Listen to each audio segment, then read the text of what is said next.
이제 나흘 후면 성탄절입니다. 그동안 우리가 대강절을 보내면서 이 성탄절을 앞뒤로 누가복음에는 5번의 노래가 이렇게 기록이 되어 있다. 그래서 우리가 앞에서 엘리사벳의 노래, 또 마리아의 노래를 우리가 살펴보았죠. 그래서 그 노래들을 통해서 예수님의 탄생의 의미가 무엇인지, 예수님의 오신, 예수님을 보내신 그 하나님의 뜻이 어디에 있는지,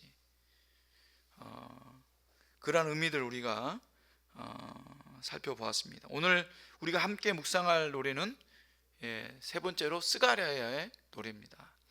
스가랴의 노래는 한마디로 말하면 침묵 끝에 터져 나온 예언의 찬양이다, 이렇게 말할 수가 있습니다. 왜냐하면 스가랴는 신실한 제사장이었는데 어느 날 천사가 나타나서 임신하지 못한 아내에게 임신이 될 거다, 그런 말씀을 주셨죠. 그러면서 그 아들이 어떤 역할을 하게 되는지를 말씀했습니다. 하지만 스가랴는 그 말씀을 들을 때 선뜻 그 말씀을 믿을 수가 없었습니다. 그때 스가랴가 말을 하지 못하는 벙어리가 되어버린 거죠. 그리고 오랫동안 말을 하지 못했습니다. 그리고 그 말하지 못하는 그 침묵의 기간이 끝나고 입을 열자마자 한 말씀이 바로 오늘 이 찬양의 노래라고 하는 것입니다. 그래서 그의 입에서 터져 나온 그 내용, 그것이 자기가 왜 말을 하지 못하게 되었는지, 그 이유라든지 변명이라든지 그런 설명을 하는 것이 아니라 구원의 하나님을 찬양하고 있는 것입니다. 그래서 오늘 우리는 이 스가랴의 찬양을 통해서 예수 그리스도 오심이 무엇을 의미하는지, 성탄절을 맞이하는 우리 성도들이 어떤 믿음을 가져야 하는지를 우리가 살펴보고 은혜를 나누기를 소원합니다. 오늘 말씀 67절을 보면 이렇게 시작을 합니다. 그 붙인 스가랴가 성령의 충만을 받아 예언하여 이르되 찬송하리로다 주 이스라엘의 하나님이여. 찬송하리로다 주 이스라엘의 하나님이여. 스가랴의 첫 일성은 찬송하리로다, 찬송하리로다, 하나님을 찬송한다, 하나님의 구원 사역을 찬양한다, 이런 말이죠. 스가랴는 오랫동안 말을 하지 못했습니다. 천사가 찾아와서 그 예언의 말씀을 주시는 그 순간부터, 그리고 자기 아들이 태어나서 할례를 받을 때까지 최소한 10개월 동안 말을 하지 못했습니다.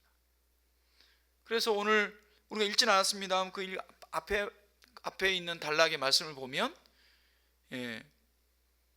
아들을 낳았는데 아들의 이름을 어떻게 지을 것인가, 그 친척들이 그렇게 아들 이름을 지으려고 합니다. 아버지가 말을 못하니까. 그래서 마리아에게 물어보니까 마리아는 요한이다 지으면 좋겠다 말을 하는 거예요.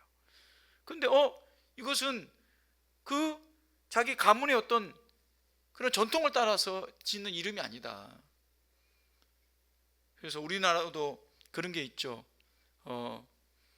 이 가문에 보면 그 이름에 그 계보가 쭉 있습니다.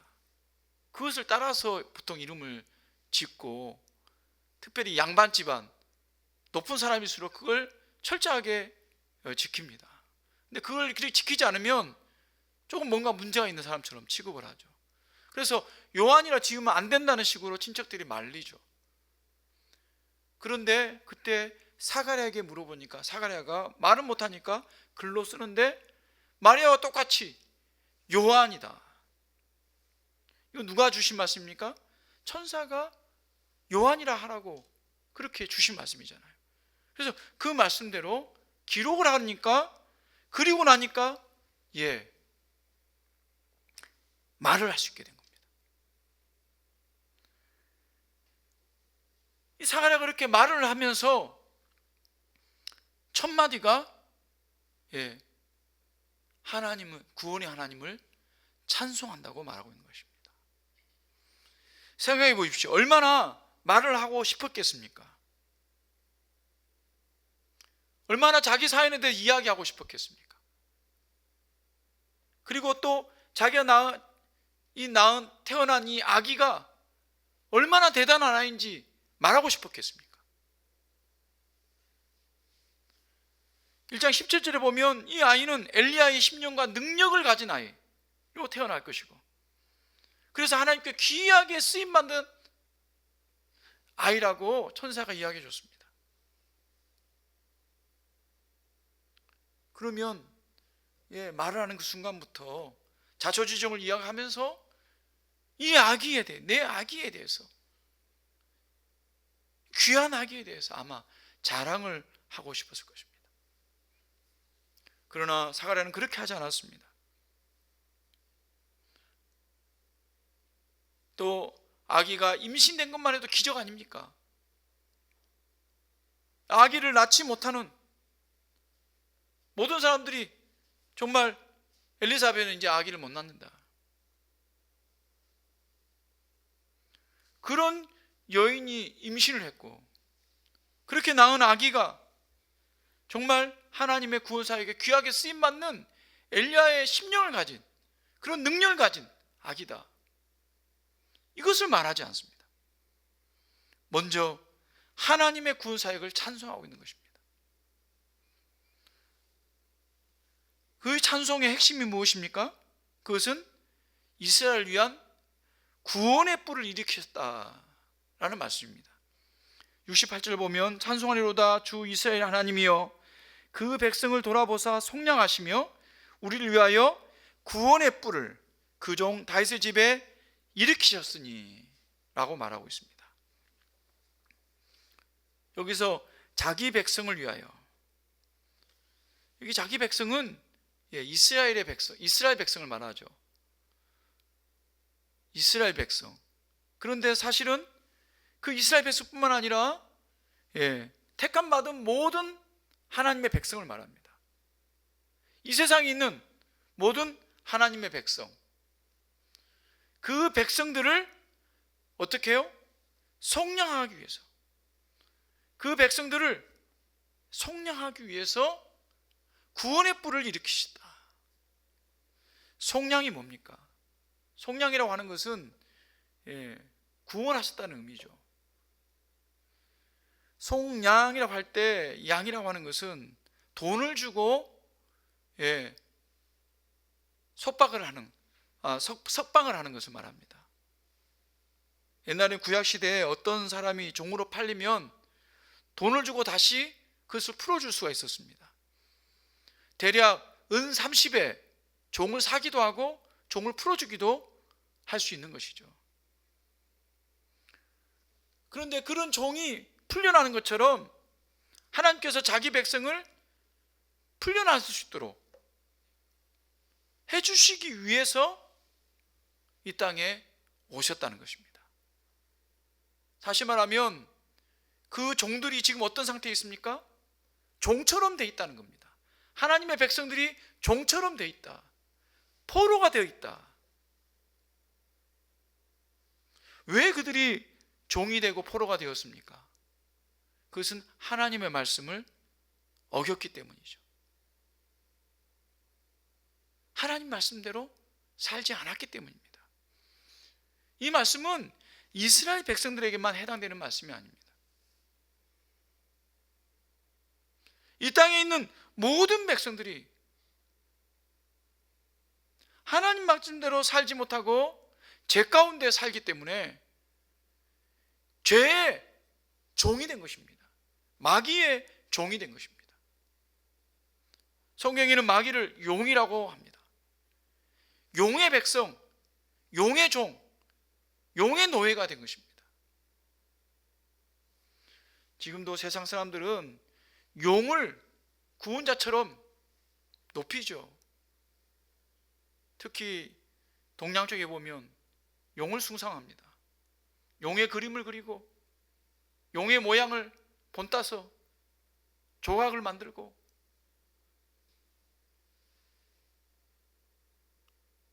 그게 용의 종이 되었다는 증거입니다.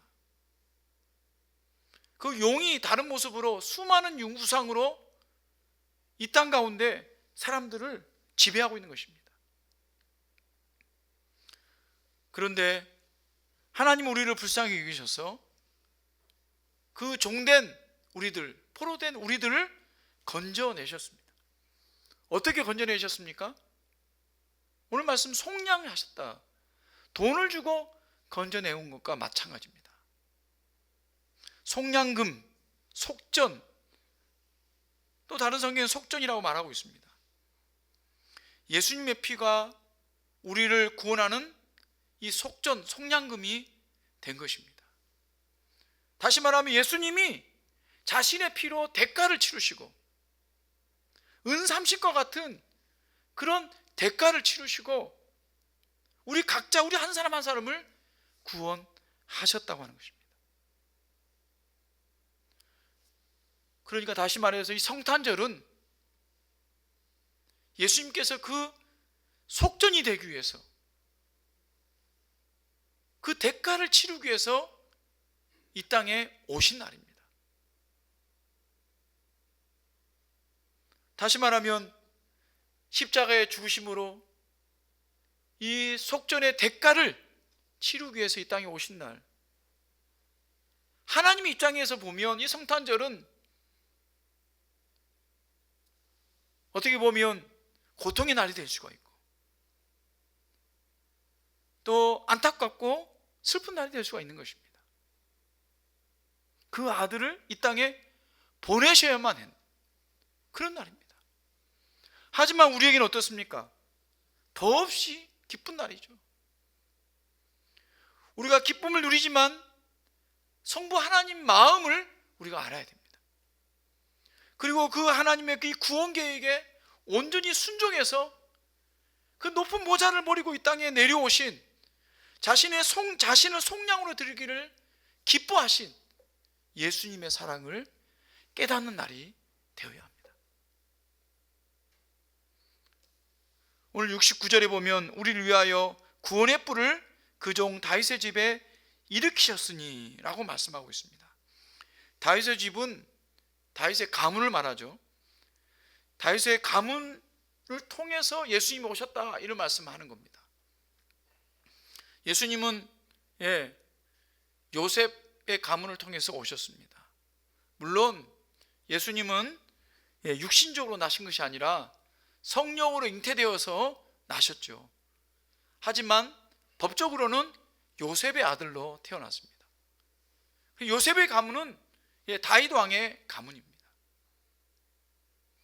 그런데 그 예수님을 뭐라고 이야기합니까? 구원의 뿔이다, 이렇게 말하고 있습니다. 구원의 뿔. 뿔을 하면 생각나는 게 뭐겠습니까? 뿔 중에서 제일 센 뿔은 제 생각에는 코뿔소 같아요. 코뿔소가 나무를 이렇게 부러뜨리는 걸 봤는데요, 뿔로 그냥 받으니까 뿌지직하고 나무가, 그 거대한 나무가 이렇게 부러지더라고요. 이 뿔은 코뿔소에만 있는 게 아니죠. 소에도 있고요, 또 이 코끼리에도 이 뿔이 있습니다. 우리가 상아라고 부르는 뿔이 있죠. 또 염소에게도 뿔이 있고요. 뿔이 있는 짐승들은 뿔 가지고 싸움을 합니다. 그게 무기가 되죠. 그래서 뿔은 자기를 보호하고 다른 짐승을 공격하는 무기입니다. 그래서 왜 구원의 뿔이라고 했는가? 이 뿔이라고 하는 것은 강력함의 상징이죠. 힘의 상징이 됩니다. 그래서 시편 88편 2절에 보면 여호와는 나의 반석이시오, 나의 요새시오, 나의 구원의 뿔이시오, 그렇게 말하고 있습니다. 예수님을 구원의 뿔이다, 이렇게 말하는 것은 예수님께서 구원을 베풀 수 있는 그런 권세를 가지고 그런 능력을 가진 분이다, 라는 것을 말하고 있는 것입니다. 그래서 71절에 보니까 우리를 원수에게서와 우리를 미워하는 모든 자의 손에서 구원하시는 구원이라 이렇게 말씀하고 있습니다. 원수에게서 우리를 구원해 주시는 구원의 능력이 되신 예수님. 사랑하는 여러분, 예수님이 우리의 구원에 뿌리신 것을 믿으시기 바랍니다. 우리가 예수님의 오심을 기뻐하고 성탄절을 우리가 지키는 이유가 어디에 있습니까? 그것은 예수님이 우리의 구원이 되시는, 그래서 우리를 구원해 주신 그 능력을 찬송하고 그 구원을 인해서 우리가 기쁨을 누리기 때문입니다. 예수님은 그래서 우리 일생의 최대의 축복이 되는 것입니다. 우리 인생의 가장 큰 복이 무엇입니까? 세상에는 귀한 만남의 축복이 있다고 하죠. 부모님과의 만남, 또 아내와의 만남, 남편과의 만남.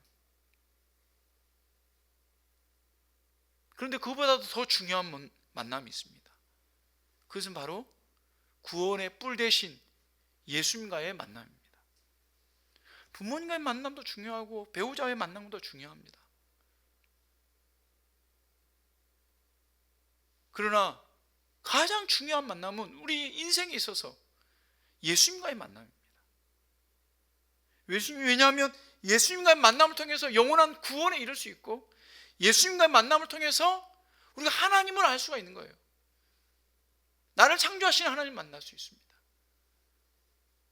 뿐만 아니라 하나님께서 우리를 왜 창조하시는지, 왜 우리가 이 땅에 살고 있는지, 인생의 근본적인 이유를 우리에게 알게 하시고 깨닫게 해 주셨기 때문입니다. 우리가 이 땅에서 하나님을 알지 못했다고 한다면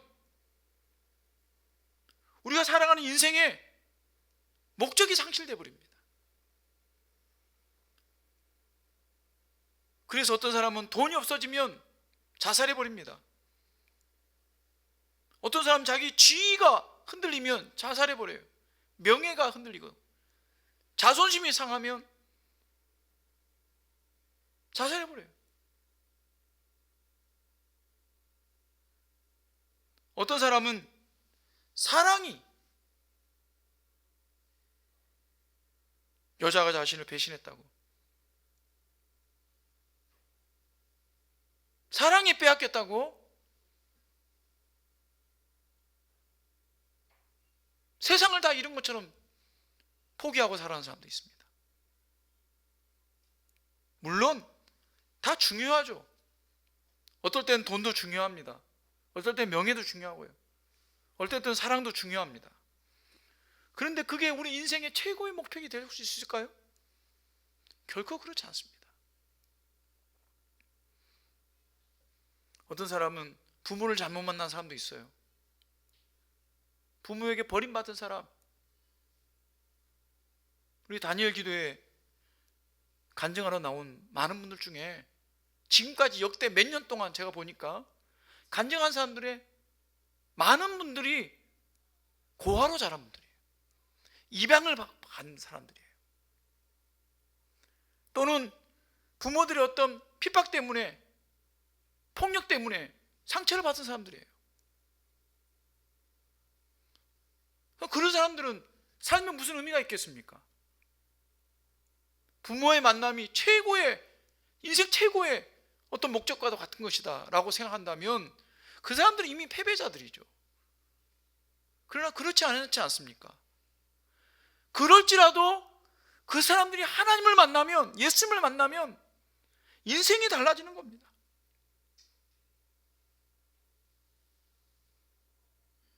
사랑하는 사람과의 만남도 마찬가지예요. 사랑이 일생의 전부인 것 같지만 그렇지 않다는 거예요.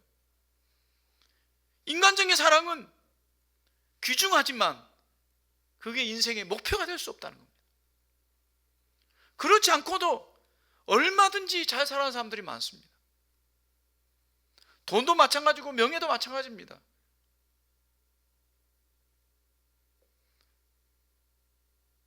거기에 실패해도, 그것이 없어도 우리가 예수님을 만나면, 우리의 구원의 뿔 되신 예수님을 우리가 만나서 구원을 우리가 얻게 되면 그 모든 것들이 다 부족해도 결코 부족한 인생이 아니라 오히려 차고 넘치는 인생으로 살아갈 수가 있습니다. 그렇기 때문에 우리가 성탄절을 맞이해서 구원의 뿔 드신 예수님이 우리에게 오셨다는 것, 나를 만나주셨다는 것, 내 안에 계신다는 것, 이것이 우리의 찬송이 되어지고 기쁨의 이유가 될 줄로 믿습니다. 성탄절에 이 기쁨을 찬송할 수 있는 저와 여러분 되시기를 주님의 이름으로 축원합니다.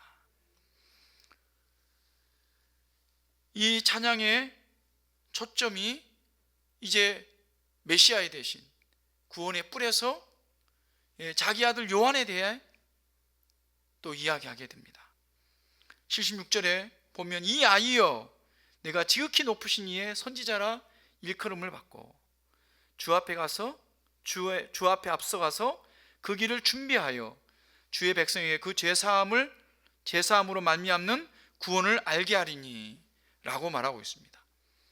이 아이여, 이 아이는 자기 아들 요한을 말하는 겁니다. 자기 아들을 향해서 너에게 주신 사명이 무엇인지 내가 안다, 그것을 지금 말하고 있는 겁니다. 그러면서 너는 주님 앞에 먼저 나가서 그 길을 준비하는 사명이 있다, 그것을 지금 이야기합니다. 사가랴는 자기 아들을 주인공으로 세우지 않습니다. 구원에 뿌리신 예수님의 탄생에 대해서 찬송하면서, 그리고 자기 아들 이야기하는데 자기 아들이 어떻게 쓰임받은 것에 대해서 감사하거나 자기 아들을 높이지 않습니다. 자기 아들의 사명에 대해서 이야기하는데 너는 주인공이 아니다, 그 이야기를 지금 하고 있는 겁니다.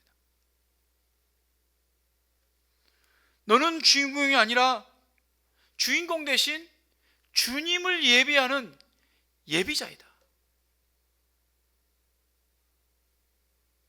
그것을 지금 분명하게 이야기하면서, 그래서 주의 백성에게 그 죄사함으로 말미암는 구원을 알게 하기 위한 축복의 통로, 주님께 인도하는 인도자로서 쓰임받게 된 것을 찬송하고 있는 것입니다. 이것이 모든 사역자, 모든 성도들의 신앙의 자세여야 됩니다. 우리 성도들의 역할이 어디까지입니까? 그것은 우리를 통해서 예수님을 드러내는 역할이 우리 성도들의 역할입니다. 직분자들의 역할이에요. 목사의 역할입니다.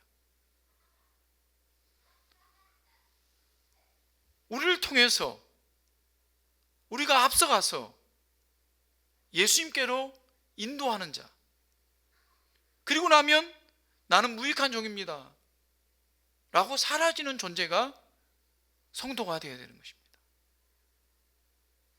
그래서 세례 요한은 뭐라고 이야기합니까? 자기 아버지와 똑같아요. 그는 흥하여야겠고 나는 쇠하여야 하리라. 요한의 제자들이, 요한에게 찾아와서 예수님의 제자들이 세례를 막 베풉니다. 많은 사람들이 예수님께 다 몰려갑니다. 이렇게 불평하면서 세례 요한을 이야기할 때 세례 요한이 뭐라고 합니까? 그는 흥하여야겠고 나는 쇠하여야 하리라. 나는 안개와 철 그냥 사라지는 것이 맞고 예수님께서 드러나셔서 그들이 예수님을 만나야 되고 예수님께 나와야 되고 예수님의 이름으로 세례를 받아야 된다.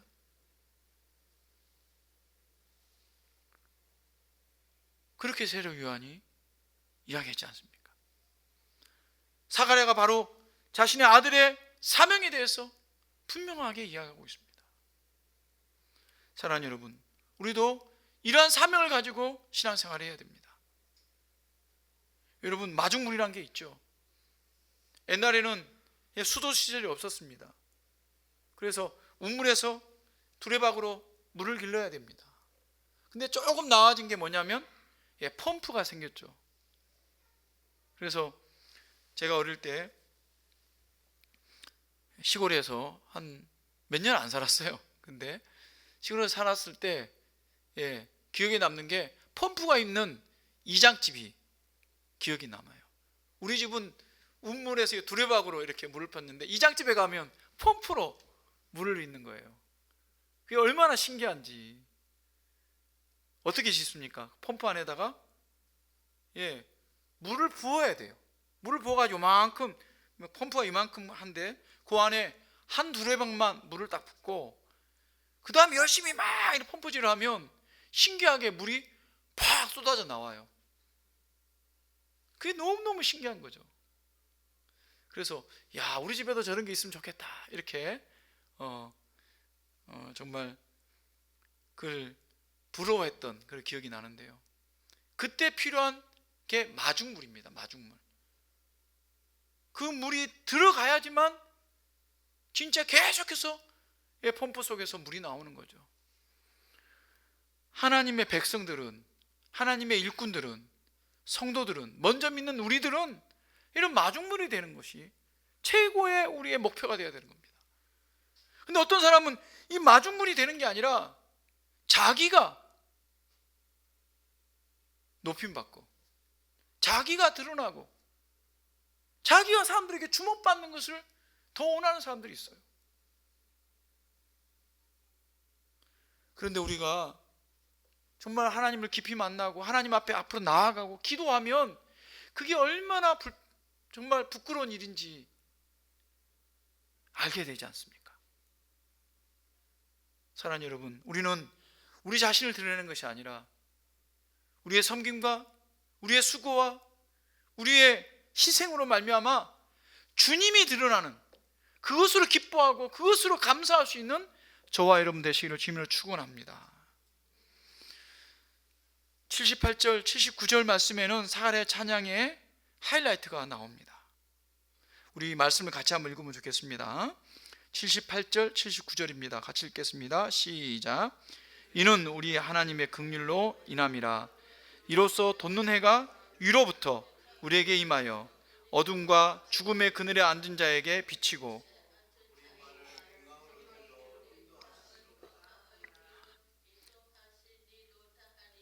아멘. 돋는 해가 위로부터 우리에게 임한다. 그때 어떻게 됩니까? 어둠과 죽음의 그늘에 앉은 자들이 그 빛으로 말미암아서 평강의 길로 인도된다는 것입니다. 어둠과 그늘에, 죽음의 그늘에 앉은 자들, 어둠과 죽음의 그늘에,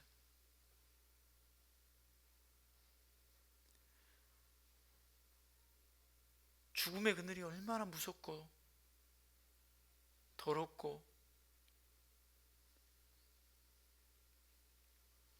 정말 무서운지 모릅니다.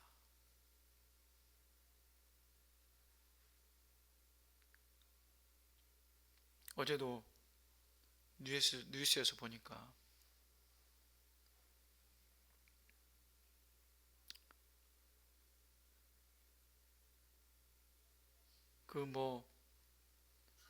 자기를 배신했다고 자기가 사랑했던 애인을 칼로 난도질해서 죽인 그 사람에게 사형이 언도됐더라고요.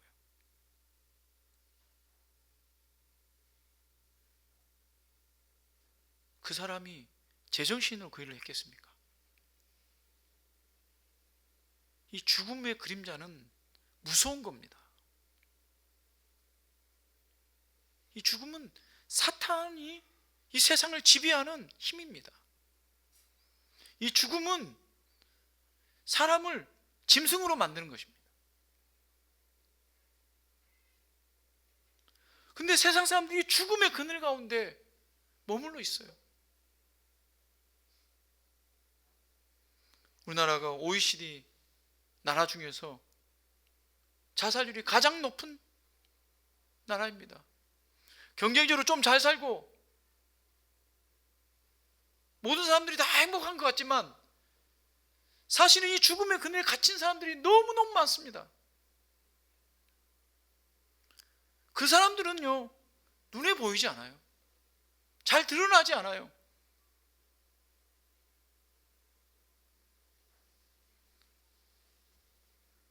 그런데 지금도 이 죽음의 그늘에서 호소하고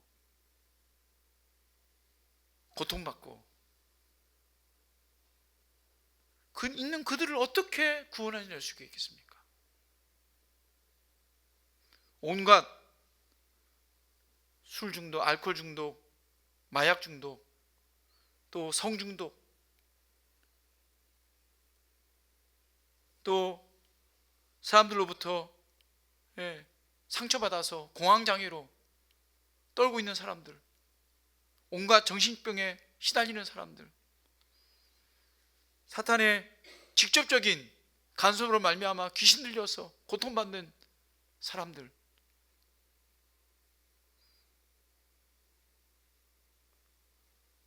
자기 자신을 죽일 뿐만 아니라 다른 사람들을 혐오해가지고 총으로 난사해서 사람들을 죽이는 그 사람들 안에 있는 근본적인 어둠이 무엇입니까? 그 어둠을 어떻게 쫓아낼 수가 있겠습니까? 그 어둠을 어떻게 이겨낼 수가 있겠습니까?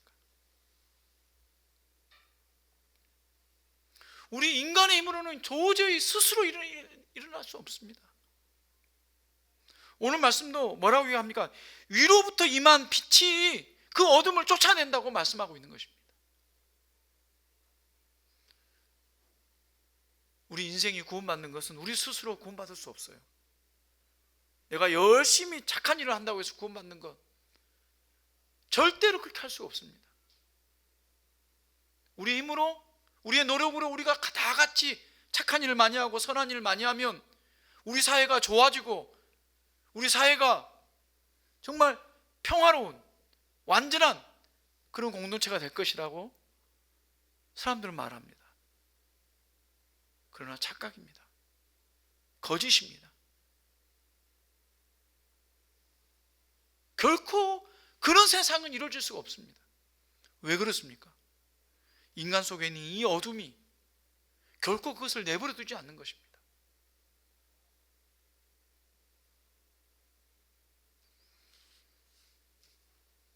어떤 사람은 이야기합니다. 원래 인간은 착한데 사회에서 악을 배워가지고 그래서 나빠졌다는 거예요. 결코 그렇지 않습니다. 여러분, 아기들을 한번 보세요. 얼마나 순진하고 착한 것처럼 보입니까? 그 아기들을 그냥 가만 내버려 둬 보십시오. 어떻게 되는지.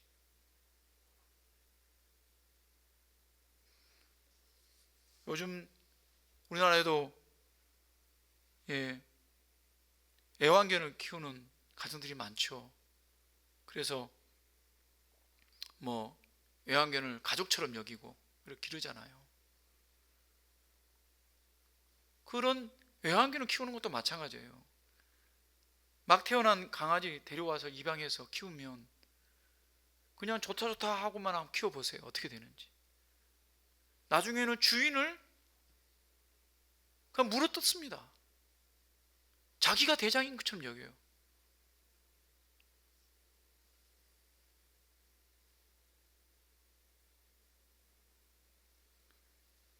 그 중심에 뭐가 있습니까? 죽음이 있는 겁니다. 죽음의 어느 어두운 그늘이 그들 가운데 도사리고 있는 겁니다.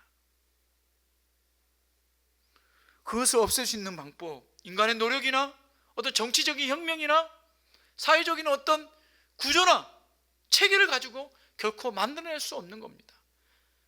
할 수 있는 방법은 오직 하나, 이 세상을 만드신 창조주 하나님께서 역사하셔야 되는 겁니다.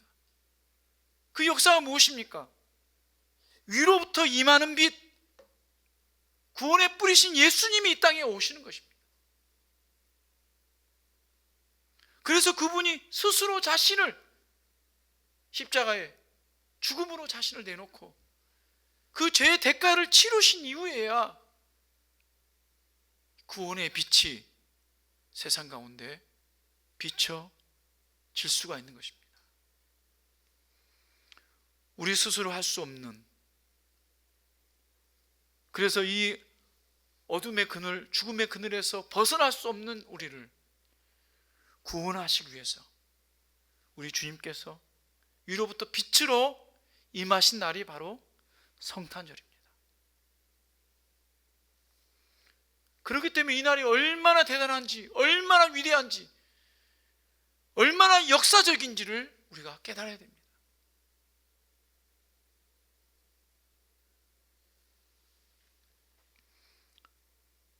세상 사람들은 성탄절을 석가모니가 태어난 날처럼 그냥 종교인들이 하나 믿는 그런 날이다, 그렇게 말할지도 모릅니다. 그러나 우리에게는 너무나 감격스러운 날입니다. 너무나 위대한 날입니다. 이 예수님의 성탄절이 그 사랑의 불꽃이 일어난 날입니다. 그래서 오늘 우리가 평강의 길로 나아가고 있습니다. 세상에 어떤 환난이나 고통이나 또 위협이 다가온다 할지라도 우리를 결코 흔들 수 없는 평강으로 인도하는 그 핵심이 주님이 이 땅에 오신, 그래서 우리 안에 임하셨기 때문인 것을 우리가 믿습니다. 사랑하는 여러분, 위로부터 빛으로 오신 예수님을 찬양하는 성탄절이 되기를 소원합니다. 사랑하는 여러분, 오늘 사가랴의 찬양을 통해서 우리 예수님이 구원의 뿔로 이 땅에 오신 것을 우리가 묵상을 했습니다. 주님은 구원의 뿔이십니다. 그 능력으로 우리를 구원할 수 있는 분이십니다. 우리의 힘이 아니라, 우리의 방법이 아니라, 내가 주님을 믿는다고 하지만 사실 부족한 게 너무 많죠. 넘어질 때가 너무 많습니다. 내 자신을 바라보면 내가 무슨 구원받는 백성인가 생각할 때가 있습니다.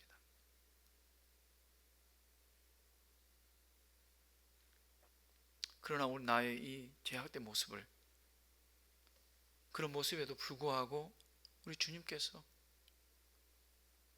나를 구원하셨고 뿐만 아니라 완전한 구원에 이르게 하실 것입니다. 왜 그렇습니까? 우리 예수님이 구원의 뿌리시기 때문입니다. 우리를 끝까지 붙잡으시고 우리를 완성된 구원 가운데 인도해 주실 능력이 있는 분이시기 때문입니다. 그분을 의지하고, 그래서 그분을 찬양하는 귀한 성탄절이 되기를 주님으로 축원합니다.